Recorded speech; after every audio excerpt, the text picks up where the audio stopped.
தமிழ்ல பார்த்தீங்கன்னா, 4, 5 நல்ல வார்த்தைகள் இருக்கும். அதுல ஒரு வார்த்தை என்னன்னு பார்த்தீங்கன்னா, விட்டு வாங்கின்னு சொல்லுவாங்க. அந்த வார்த்தைக்கு சரியான ஆளா யாருன்னு பார்த்தீங்கன்னா, இந்த துரோகி இந்த அருண் சித்தார்த்தன் ஒரு யாழ்ப்பாணத்திலேயே கிளிநொச்சியில அங்க இருக்கான் கள்ளன். எப்ப பார்த்தாலும் அந்த நல்லூர் கோயிலுக்கும் வெளியே சாதிச்சவன். அ இப்படி மாவீரர் நாளுக்கு முன்னையும் போய் கதைப்பான். திலீபன்னாட நினைவேந்தலுக்கு இன்னும் எளிய கதை கதைப்பான். எப்ப பார்த்தாலும். ஒருக்கா அடிச்சு கலைச்சவங்களாகவும் திருப்பியும் தான் தொடங்கியிருக்கான். என்னன்னு பார்த்தீங்கன்னா, காசு கை மாறி போலடாக்கு செம்மணியில் நடந்த இந்த இனப்படுகொலை இந்த மனித புதைகுழி அந்த அந்த விஷயத்த திசை திருப்பதுக்கு எப்படின்னு பார்த்தீங்கன்னா, அது இலங்கை இராணுவம் செய்த ஒரு ஒரு பயங்கரமான கொடூரம்.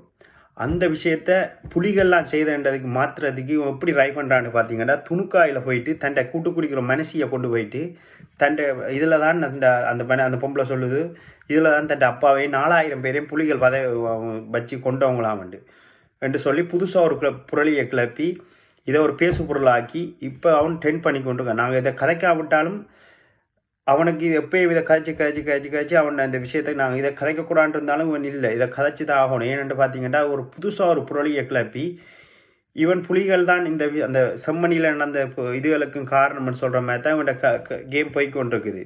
இதுக்கு ஒரு சரியான பதிலடியை துணுக்காய் மக்கள்லாம் கொடுக்கணும். இல்லாட்டி யாழ்ப்பாணத்தில் கிளிநொச்சியில் இருக்காக்கெல்லாம் இவனை கொண்டு ஊரை விட்டே அடித்து கலைக்கணும்னு.